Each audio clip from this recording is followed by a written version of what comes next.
May mga karapatan din yan. At mahirap mong pigilan ang kanilang karapatan na mag-express ng kanilang napupusuan. Yan ay isang bagay na ginagaransya ng ating konstitusyon. Kaya dahan-dahan dapat ang sino mga ahensya na maglilimita ng karapatan na yan ng isang Pilipino. Sir, ano masasabi niyo rito? May mga nagsasabing malaki daw ang binayad niyo sa mga artista na talent fee. Normal naman, siraan na siraan ngayon eh.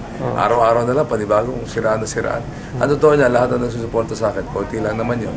Pero yung mga lumaki sa hirap, yun ang aming common na kapalaran. Kaya mas nakaka-relate sila sa akin.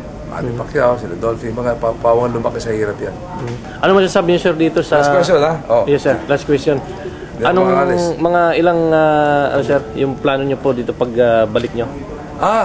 Well, resume ang kampanya. Ito ay talagang